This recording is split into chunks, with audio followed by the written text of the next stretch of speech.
नमस्कार दोस्तों, स्वागत है विकास स्टडी बांका यूट्यूब चैनल पर। दोस्तों, हम लोग देख रहे थे आरपीएफ कांस्टेबल का क्वेश्चन बैंक का सॉल्यूशन, जिसमें दिया टोटल कुल कितना सेट दिया गया, जिसमें टोटल कुल 16 सेट दिया गया, जिसमें से हमने 11 सेट का सॉल्यूशन करवा दिए हैं। मैथ और जीके जीएस का सॉल्यूशन 11 सेट का सॉल्यूशन हमने मैथ और जीके जीएस का सॉल्यूशन अलग अलग करवा दिए हैं। अगर आप लोग नहीं देखे हैं तो इस चैनल के प्लेलिस्ट में जाके देख सकते हैं। आज हम लोग देखेंगे सेट नंबर 12 का जीके जीएस का सॉल्यूशन, और इसका जो सेट नंबर 12 का जो मैथ का सॉल्यूशन देखेंगे हम लोग नेक्स्ट वीडियो में सॉल्यूशन उसका देखेंगे। तो चलिए शुरू करते हैं सेट नंबर 12 के पहले प्रश्न से। पहला प्रश्न है कि हैंग तकनीक निम्न में से किस खेल या प्रतिस्पर्धा से संबंधित है। जो हैंग तकनीक है जो संबंधित है वह संबंधित है लंबी कूद से, यानी ऑप्शन नंबर ए इसका राइट आंसर हो जाएगा। अगला प्रश्न है कि भारतीय संविधान का चौथा भाग किससे संबंधित है।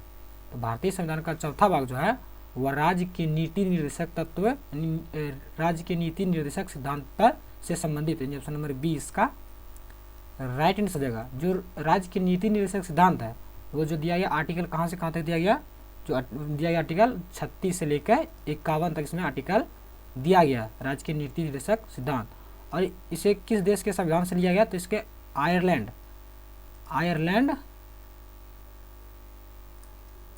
के संविधान से नीति निर्देशक तत्व को लिया गया। अगला प्रश्न है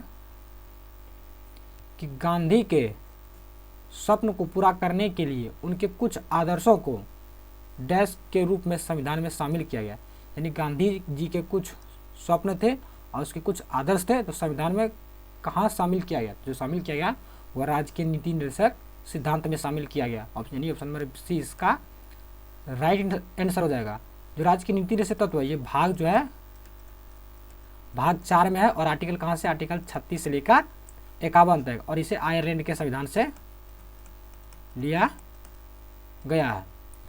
अगला प्रश्न है कि लुजोन द्वीप निम्न में से किस देश का भाग है। तो लुजोन द्वीप जो है वह फिलीपींस का भाग, यानी ऑप्शन नंबर ए इसका राइट आंसर हो जाएगा।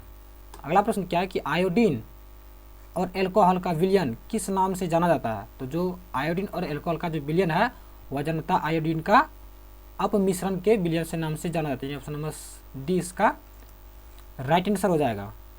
अगला प्रश्न है कि आयकर किस प्रकार का कर है। तो जो आयकर कर है वह जो है प्रत्यक्ष कर, यानी ऑप्शन नंबर डी इसका राइट आंसर हो जाएगा।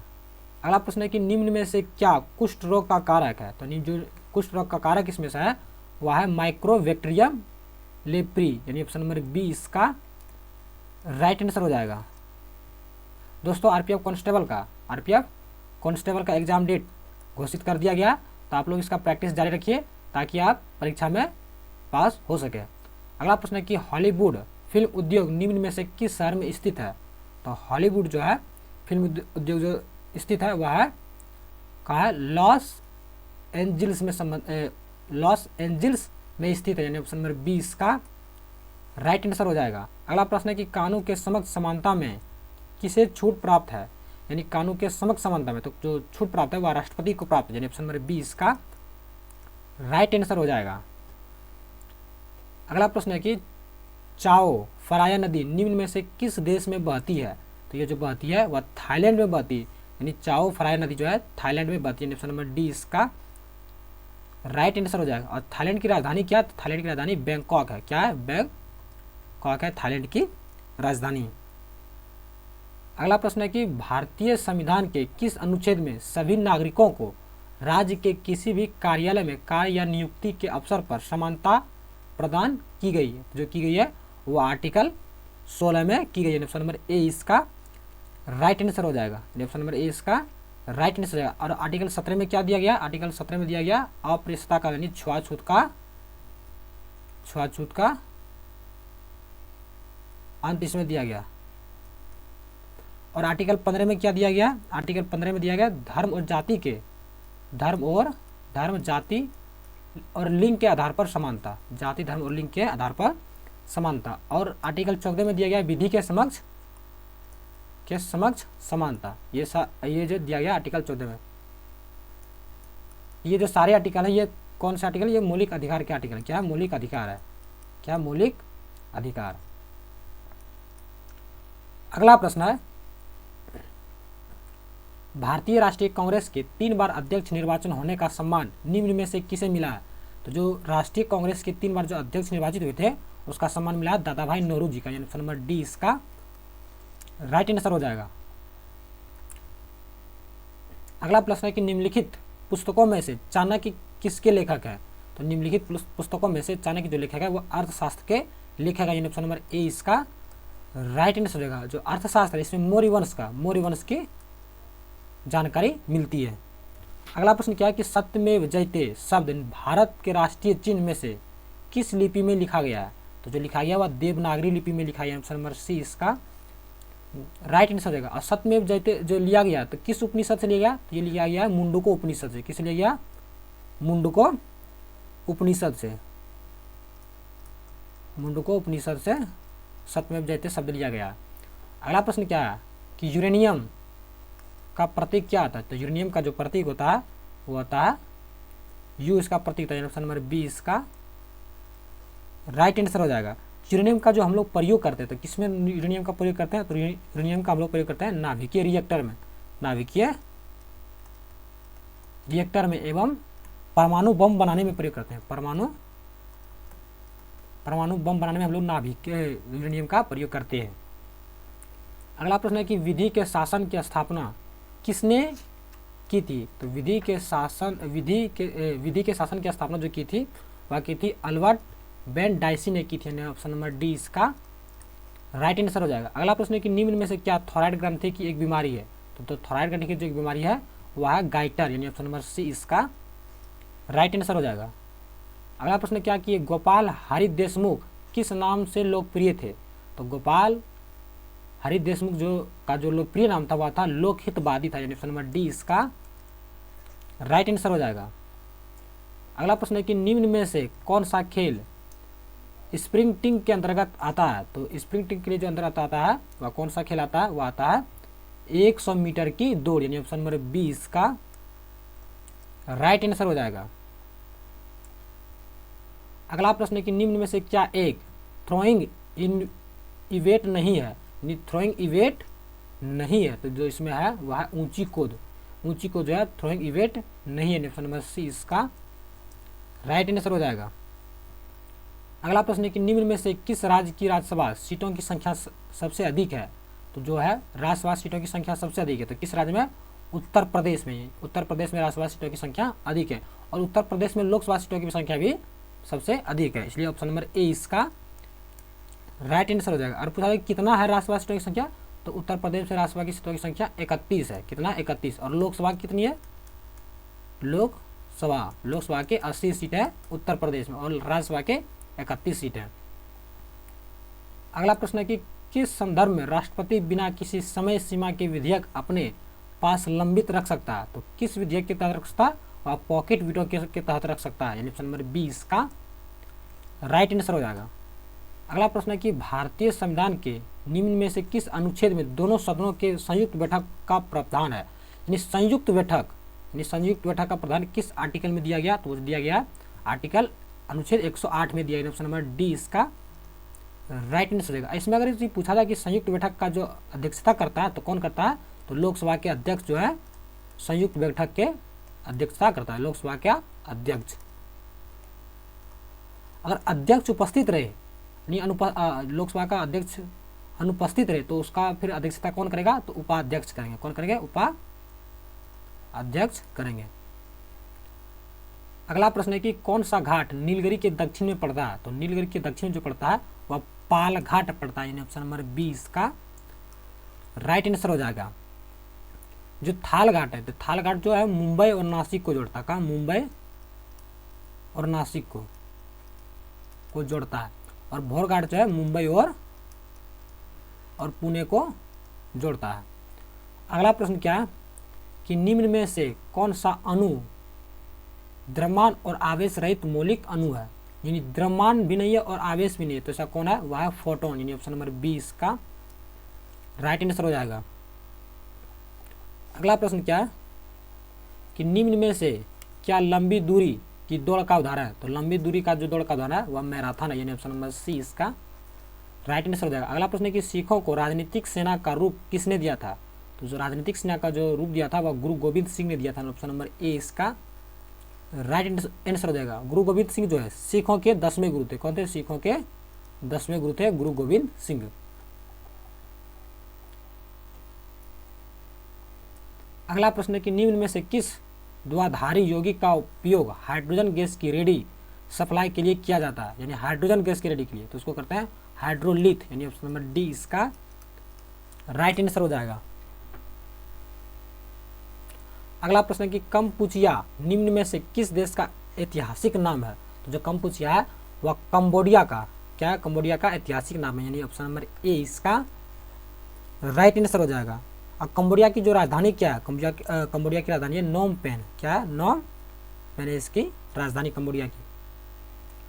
अगला प्रश्न है कि भोज आर्द्रभूमि भारत के किस राज्य में पाई जाती है? तो भोज आर्द्रभूमि जो पाई जाती है वह मध्य प्रदेश में पाई जाती है, ऑप्शन नंबर डी इसका राइट आंसर हो जाएगा। अगला प्रश्न है कि चालक के प्रति इकाई प्रतिच्छेदी क्षेत्र में प्रभावित विद्युत धारा होती है। तो प्रभावित विद्युत धारा जो होती है वह धारा घनत्व होती है, यानी ऑप्शन नंबर बी इसका राइट आंसर हो जाएगा। अगला प्रश्न है कि विश्व में हरित क्रांति के जनक के रूप में किसे जाना जाता है? तो विश्व में पूछा गया। विश्व में जो हरित क्रांति के जनक है उसे आता नॉर्मन बोरलॉग को जाना चाहिए, ऑप्शन नंबर सी इसका राइट आंसर हो जाएगा। इसी में पूछा था कि भारत में हरित क्रांति के जनक कौन है? वह MS स्वामीनाथन। अगर भारत में पूछा जाए तो MS स्वामीनाथन, अगर विश्व में पूछा जाए तो नॉर्मन बोरलॉग है। अगला प्रश्न है कि द्वितीयक क्षेत्र के किसी अर्थव्यवस्था के कुल उत्पादन मूल्य में 50%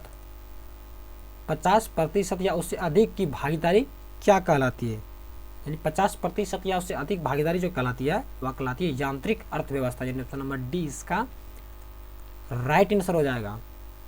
अगला प्रश्न है कि ब्रिटिश भारत में रेलवे लाइन की शुरुआत के दौरान भारत का गवर्नर जनरल कौन था? तो रेलवे लाइन के दौरान जो भारत का गवर्नर जनरल था वह डलहौजी था। कौन था? डलहौजी, यानी ऑप्शन नंबर डी इसका राइट आंसर हो जाएगा। अगला प्रश्न है विकेट कीपिंग शब्द निम्न में से किस खेल से संबंधित है? तो विकेट कीपिंग जो किस खेल से संबंधित है वह क्रिकेट से संबंधित है, यानी ऑप्शन नंबर डी इसका राइट आंसर हो जाएगा। अगला प्रश्न है कि भारतीय संविधान संघ की कार्यकारी शक्ति को औपचारिक तौर पर किसमें निहित है? यानी भारतीय संविधान की संघ की कार्यकारी शक्ति औपचारिक तौर पर जो निहित है वह राष्ट्रपति में निहित है, यानी ऑप्शन नंबर बी इसका राइट आंसर हो जाएगा। जो राष्ट्रपति का जो आर्टिकल दिया गया वो कहाँ से कहाँ तक दिया गया? इसका आर्टिकल दिया गया 52 से लेकर 61 तक इसका आर्टिकल दिया गया है। अगला प्रश्न है कि किसके शासनकाल में चीनी यात्री हेनसुआंग भारत आया था? तो जो हेनसुआंग भारत जो आया था वह हर्षवर्धन के शासनकाल में आया था, ऑप्शन नंबर ए इसका राइट आंसर हो जाएगा। अगला प्रश्न है कि मलमल एक प्रकार का सूती कपड़ा है जो मूलतः डैश में बनाया जाता है। तो जो मूलतः बनाया जाता कहाँ बनाया जाता है? वो बनाया जाता है बंगाल में बनाया जाता है, ऑप्शन नंबर सी इसका राइट आंसर हो जाएगा। अगला प्रश्न है कि गारो खासी और जंतिया पहाड़ियाँ किस राज्य में स्थित है? तो गारो खासी जंतिया जो है वह मेघालय राज्य में स्थित है, यानी ऑप्शन नंबर डी इसका राइट आंसर हो जाएगा। अगला प्रश्न है कि जीवाणु का वह प्रकार जो मृत पादपों और जानवरों और अवशिष्ट वस्तुओं से अपना भोजन ग्रहण करते हैं तो उसे हम लोग क्या कहते हैं? जो मृत और अवशिष्ट वस्तुओं से अपना भोजन ग्रहण करते हैं तो सबको कहते हैं स्प्रोफाइटस कहते हैं, यानी ऑप्शन नंबर ए इसका राइट आंसर हो जाएगा। अगला प्रश्न है कि सेल का इलेक्ट्रोमोटिव फोर्स किस में मापा जाता है? तो सेल का इलेक्ट्रोमोटिव फोर्स जो मापा जाता है वह बोल्ट में मापा जाता है, यानी ऑप्शन नंबर बी इसका राइट आंसर हो जाएगा। अगला प्रश्न है कि 1855 में पहली जूट मिल कहाँ लगाई गई थी? यानी पहली जूट मिल जो लगाई गई थी तो कहाँ लगाई गई थी? वह बंगाल में लगाई गई थी, ऑप्शन नंबर सी इसका राइट आंसर हो जाएगा। अगला प्रश्न है कि 2011 की जनगणना के अनुसार निम्न में से किस राज्य में लिंग अनुपात सबसे अधिक है? तो 2011 की जनगणना के अनुसार केरल की जो है सबसे अधिक लिंगानुपात है, यानी ऑप्शन नंबर सी इसका राइट आंसर हो जाएगा। और पूछा जाए कि 2011 की जनगणना के अनुसार किस राज्य का लिंगानुपात सबसे कम है? तो वह है हरियाणा का। 2011 की जनगणना के अनुसार। अगला प्रश्न है कि निम्नलिखित में से कौन सा अधिनियम प्रथम बार भारत में लोक सेवा आयोग की स्थापना से संबंधित है? तो जो संबंधित है वह भारत सरकार अधिनियम 1919 संबंधित है, यानी ऑप्शन नंबर बी इसका राइट आंसर हो जाएगा। अगला प्रश्न है कि निम्न में से क्या ट्रेड बैरियर है? जो निम्न में से है वह आयतकर जो है ट्रेड बैरियर है, ऑप्शन नंबर ए इसका राइट आंसर हो जाएगा। अगला प्रश्न है कि 1600 ईस्वी में ईस्ट इंडिया कंपनी ने को पूर्वी क्षेत्रों में व्यापार करने का विशेषाधिकार किसने दिया था? तो जो विशेषाधिकार दिया गया था वह रानी एलिजाबेथ प्रथम ने दिया गया था, यानी 1600 ईस्वी में ईस्ट इंडिया कंपनी को रानी एलिजाबेथ प्रथम ने व्यापार करने का विशेषाधिकार दिया था। ऑप्शन नंबर ए इसका राइट आंसर हो जाएगा। अगला प्रश्न है कि सियाचिन ग्लेशियर हिमालय के किस भाग में स्थित है? तो सियाचिन जो ग्लेशियर है वह काराकोरम पर्वतमाला में स्थित है, यानी ऑप्शन नंबर ए इसका राइट आंसर हो जाएगा। सियाचिन ग्लेशियर जो है भारत का सबसे उच्च जो है युद्ध का स्थल है। अगला प्रश्न है कि रानी की बाव यूनेस्को विरासत स्थल में निम्न में से किस राज्य में स्थित है? जो रानी की बाव है यूनेस्को विरासत में स्थल है स्थित है, शामिल है, मतलब यूनेस्को विरासत में शामिल, लेकिन वह किस राज्य में स्थित है? रानी की बाव जो स्थित है वह गुजरात राज्य में स्थित है, ऑप्शन नंबर ए इसका ऑप्शन नंबर सी इसका राइट आंसर हो जाएगा। पूछा था कि रानी की बाव जो है विश्व धरोहर स्थल कब शामिल किया गया था? तो वो शामिल किया था 2014 में शामिल किया गया रानी की बाव को विश्व यूनेस्को विरासत स्थल में। अगला प्रश्न है कि विश्व सूती कार्यक्रम किस वर्ष आरंभ हुआ? तो विश्व सूती कार्यक्रम जो आरंभ हुआ है वह है 1975 में, यानी ऑप्शन नंबर बी इसका राइट आंसर हो जाएगा। अगला प्रश्न है कि दीपिका पल्लिकल निम्न में से किस खेल से जुड़ी हुई है? तो यह जुड़ी हुई है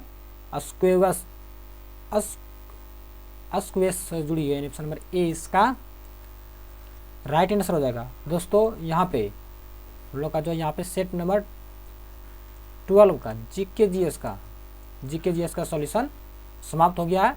तो इसका जो मैथ का जो सॉल्यूशन है, सेट नंबर 12 का जो मैथ का सॉल्यूशन है, हम लोग इसके नेक्स्ट वीडियो में देखेंगे मैथ का सॉल्यूशन। तो मिलते हैं सेट नंबर 12 के मैथ के सॉल्यूशन के साथ, तब तक के लिए जय हिंद।